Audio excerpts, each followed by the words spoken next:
একটা ঝকঝকে সকালের সাথে আজকে ব্লগটা শুরু করছি। হ্যালো বন্ধুরা, কেমন আছো তোমরা? আশা করছি তোমরা সকলে খুব খুব খুব ভালো আছো।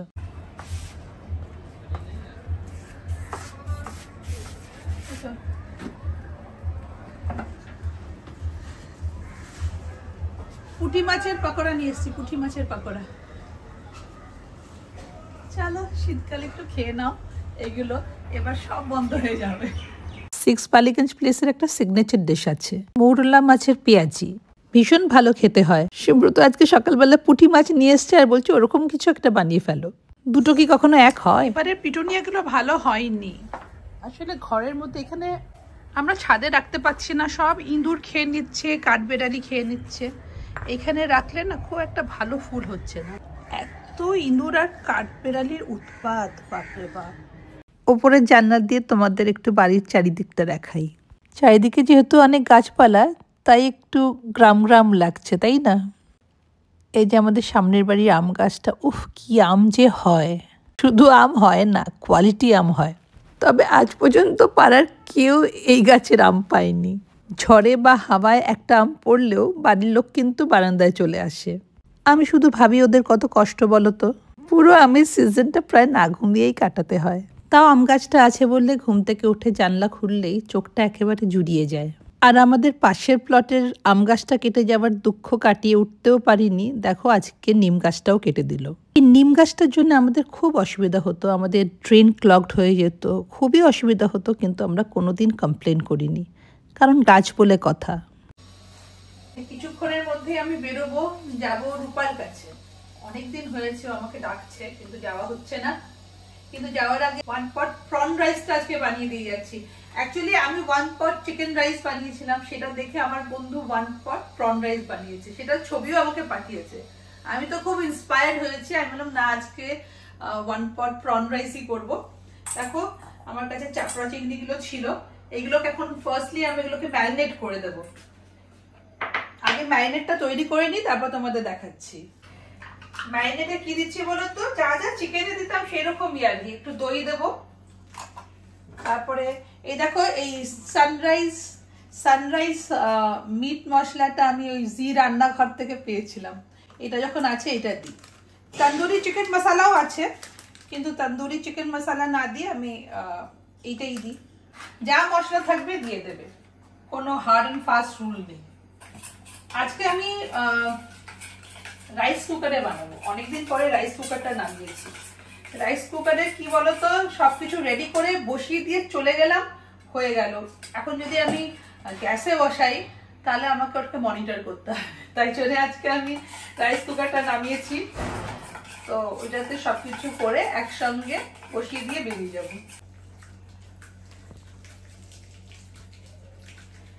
ম্যারিনেটটার মধ্যে মিট মশলার সঙ্গে আমি আর একটুখানি হলুদ, শুকনো লঙ্কার গুঁড়ো, ক্রাশড রসুন এগুলো দিয়েছি, আর একটু এর মধ্যে তেল দিয়ে দেবো, হোয়াইট অয়েল দিয়ে পুরো প্রনটাকে ম্যারিনেট করে রেখে দেবো। আফটার 15 মিনিটস এটাকে বানিয়ে দেবো।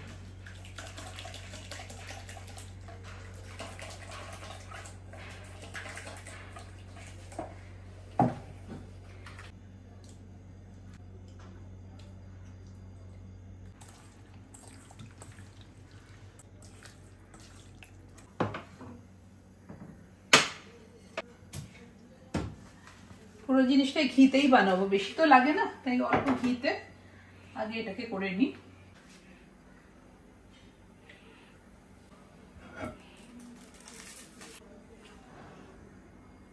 কিছু না, পুরো জিনিসটাকে একসঙ্গে দিয়ে দিচ্ছি। ফ্লেমটাকে স্লো করবো না, হাই ফ্লেমেই করবো, জল বেরোবে তো তাই। আচ্ছা আমি এইরকম অবস্থাতেই তুলে নিচ্ছি, আর ড্রাই করব না, কারণ এই পুরো জিনিসটাই তো রাইসের সঙ্গে চলে যাবে ওয়ান পটে। তো এই প্যানটা আমি আর ধুলাম না, এর মধ্যে একটুখানি ঘি নিয়ে নিলাম আরো, আর একটু হাই ফ্লেমে না পেঁয়াজগুলোকে ভেজে নেব। খুব বেশি পেঁয়াজ দেওয়ার দরকার নেই, একটা দেড়টা, চাই বড় হলে একটা হলেও ভালো। আজকে আমি একটু কারি পাতা দেবো, কোকোনাট মিল্কের সঙ্গে কারি পাতার ফ্লেভারটা আমার এত ভালো লাগে না, এত রিফ্রেশিং। একবার আমাকে একজন জিজ্ঞেস করেছিল আপনারা কি সবকিছুতেই কারি পাতা খান? আসলে না, কিন্তু আমার ভীষণ ভালো লাগে, পারলে আমি সবকিছুতেই দিয়ে দেবো।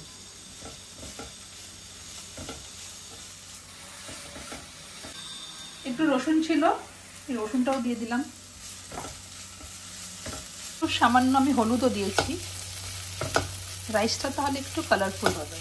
কারি পাতাটা দেওয়ার জন্য যা রিফ্রেশিং গন্ধ আসছে না।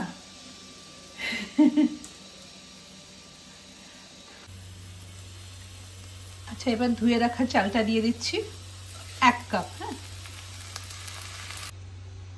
সুব্রত বেরিয়ে গেছে ওয়াকে, আমি এক হাতে ভিডিও করতে পারছিলাম না, তাই কোকোনাট মিল্কটাকে ঢেলে দিলাম। 1 কাপ যদি চাল নাও 2 কাপ কোকোনাট মিল্ক, হয়তো একটু বেশি নিলেও কোনো অসুবিধা নেই। তারপরে এবার আমি প্রনগুলো দিয়ে দেবো, নুন মিষ্টিটা তোমরা দেখে নেবে।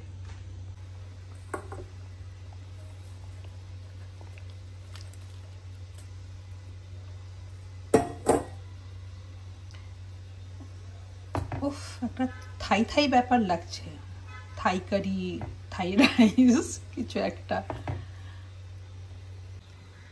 এই দেখো পুরো ব্যাপারটা আমি রাইস কুকারে ট্রান্সফার করে দিয়েছি। কাঁচা লঙ্কা দিয়ে দিই। নামানোর আগে একটু গরম মশলা দিতে হবে।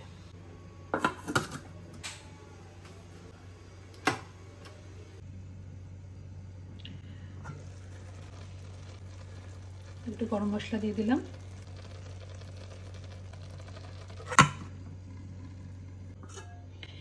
One pot is ready. আমি চললাম এবার রূপার কাছে।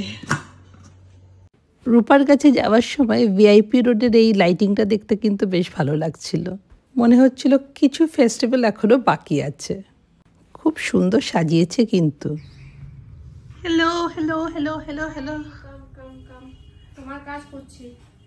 দেখো আমার কাজই চলছে। Looking nice. দেবো বিস্কুট? দাও আর কি, তুমি তো এর বাইরে আর অন্য বিস্কিট তো তুমি কোনোদিনই খাওয়াবে না। ঠিক আছে, ওই বিস্কিটই চলবে। বিস্কিট আর দুটো দাও। না না, একটা তার মধ্যে আর বিস্কিট খেতে হবে না। খাক না খাক, তুমি দু চারটে বেশি দিতে হয় সব সময়। তো দেয় নাকি এরকম? চাটা আর একটু করা হোক নাকি? হ্যাঁ, একটু করা হোক। আরে এই তো আমার শাড়ি, আমার হুজুরির ব্লাউজ, তোমার ওই হোয়াইট ফ্লাওয়ার হুজুরের ব্লাউজ এখনো হয়নি, করবে। আচ্ছা, এইটা হয়েছে আর এটা, এই দুটো হয়েছে। এইটা ও এটা দেখো, এটা দেখো, এটা তো খুব সুন্দর লাগছে। ও দারুণ লাগছে। এটা আমি অনেক শাড়ির সঙ্গে পরতে পারবো, বলো? অনেক কিছুর সঙ্গে। এইটাও পারবো, এটাও পারবো। হ্যাঁ, এটা একটু কাজগুলো লেগে গেল না, দারুণ লাগবে। তুমি আজকে নিয়ে যাও, আমি ভালো। হ্যাঁ হ্যাঁ হ্যাঁ, আমি আজকে নিয়ে যাবো। কি সুন্দর লাগছে, এটাও ভালো লাগবে বলো? এটা অনেক শাড়ির সঙ্গে পরতে পারবো। আর ব্ল্যাকের সঙ্গে ব্ল্যাক করেছো তো, সেটা নিয়ে ভালো লাগবে। আমি ইচ্ছে করি এর জন্য ব্ল্যাকের সঙ্গে। এই নাও চা। ওহ, বন্ধু ডিজাইনার হলে কি শান্তি, কি শান্তি।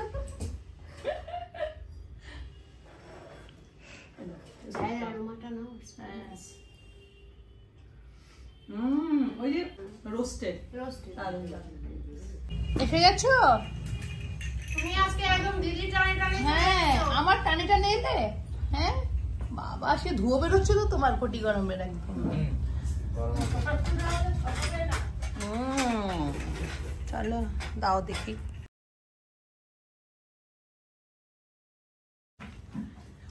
কি হয়ে গেল? ওর মধ্যে কিছু দিলে না তো? দিলে? আমারটা একটু আমাদা দিও বেশি করে।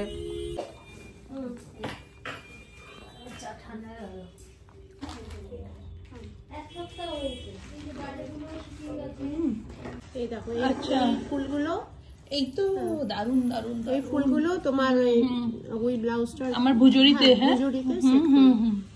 বাহ, এগুলো তো হয়ে যাবে তো? তোমাকে না আছে হয়ে যাবে, না হলে আরো কটা বানিয়ে দাও। ভীষণ সুন্দর লাগবে গো। পুরো পিঠটা জুড়ে দিয়ে দিও। পিঠটা জুড়েই দেবো। Almost done. আরে এটা হয়নি তো এখনো? না হয়নি, কিন্তু মোটামুটি ট্রায়াল দিতে পারবে। হ্যাঁ, ট্রায়াল দিতে পারবে। বাহ, খুব সুন্দর লাগছে। স্ক্যালপ করেছো না? এটা স্ক্যালপ ডিজাইন। এখানে স্ক্যালপ আর ফ্রন্টেও স্ক্যালপ। এই দেখো এই শাড়িটা তোমরা দেখেছো হয়তো, এই শাড়িটা তসদের শাড়িটা সেই কম কালেকশন থেকে কেনা। তুমি চাইলে এখানে কিছু দিতে পারি, তবে আমার মনে হয় এখন ইনিশিয়ালি তুমি এটা পরো না, এটা এরকমই থাকে এখন সব ডিজাইন। তারপরে এক বছর যাক না, তারপরে এখানে নানা রকম কালার আছে, ওই কালার দিয়ে আমি এখানে একটু কাঁথা স্টিচ বা কিছু এমব্রয়ডারি করে দেব। ঠিক আছে, তাহলে এখন এটাকে এরকমই রাখি। হ্যাঁ, এখন ভালো লাগবে। বাহ, খুব সুন্দর হয়েছে। একবার ট্রায়াল দিয়ে দিই। ট্রায়াল দিয়ে দেখে নি সব কিছু ঠিক আছে নাকি। দেখো কি সুন্দর স্ক্যালপ ডিজাইন, খুব সুন্দর লাগছে। আমার তো খুব ভালো লেগেছে, বললে আরো ভালো লাগে। চলো ট্রায়াল দিয়ে দেখছি। হ্যাঁ, ফাইনাল লুকটা খুব সুন্দর এসছে। এই কবিতা নিয়ে আয় আমার ভুজরি শাড়িটা।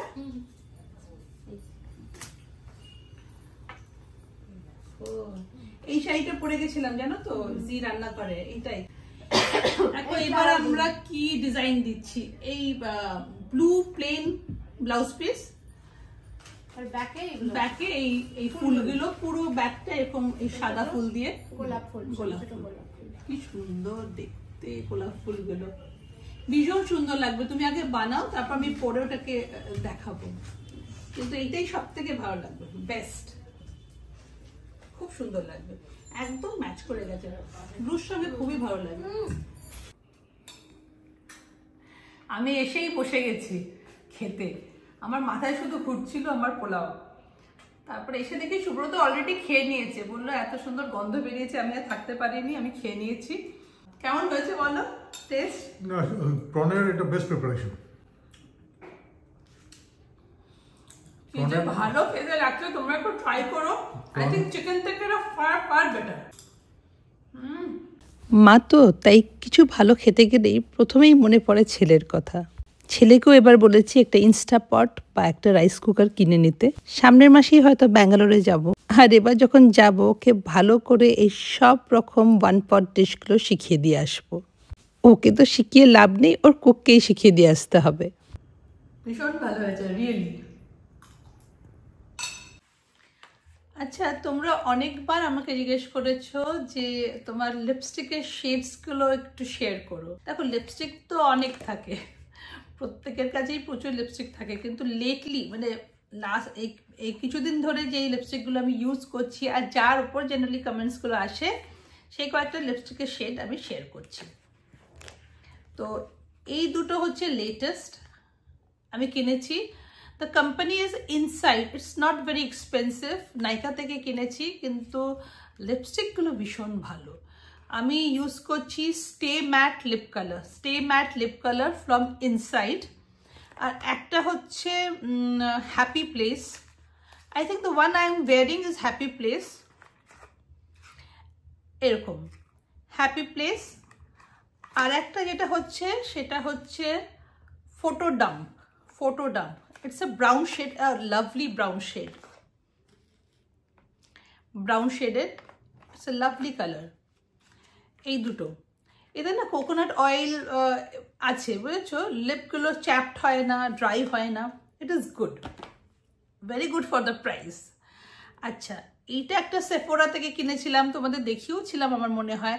This is black currant, very deep shade. যারা এরকম ডার্ক শেড ক্যারি করতে পারে, they will look very smart. কিন্তু আমি জেনারেলি এটা মিক্স করে লাগাই, মানে আউটলাইন এটা দিয়ে করলাম, তারপরে একটু স্মাচ করে দিই, তার উপর একটা কালার লাগাই, দুটো মিশিয়ে করি। কারণ মানে পুরো এতটা dark I don't think I will be able to carry. তো but this is a beautiful colour. Sephora থেকে নিয়েছিলাম ব্ল্যাক কারেন্ট। এখনও দেখছো আউটলাইনটা আমি এটা দিয়েই করি, মোস্টলি আমি আউটলাইন এটা দিয়ে করি। আচ্ছা, আরেকটা হচ্ছে, এটা হচ্ছে আগেও আমি অনেকবার বলেছি, ভিনাইলের অস্ট্রাক, এই একটা লিপস্টিক আমি ইউজ করি, মেবিলিন ভিনাইল অস্ট্রাক। আর এইটা হচ্ছে একটা crayon from Kay Beauty, it's a nude, ভীষণ লাইট একটা নিউড, ভেরি নাইস কালার, কিন্তু এটার আমি কালার বলতে পারবো না, সব উঠে গেছে। অনেক খোঁজার চেষ্টা করেছি, কি একটা পপড বা কি একটা লেখা আছে মাঝখানে, but I don't know, I'm not sure about the color, কিন্তু এটা হচ্ছে একটা নিউড। রিসেন্টলি আমি এইগুলোই ইউজ করছি, তো সেই জন্য আমি এই কটা তোমাদের বলে দিলাম। বাট এই যে দুটো লিপস্টিক আমি কিনেছি নতুন, মানে ইনসাইটের, ইটস রিয়েলি নাইস, মানে প্রচণ্ড রিজনেবল বাট ভেরি গুড। খুশি? চলো তাহলে ভিডিওটা এখানেই শেষ করি। ভালো লাগলে লাইক করো, কমেন্ট করো, শেয়ার করো, চ্যানেলটাকে সাবস্ক্রাইব করো। দেখা হবে আবার একটা নতুন ব্লগে। Till then, bye bye and take care. Bye by.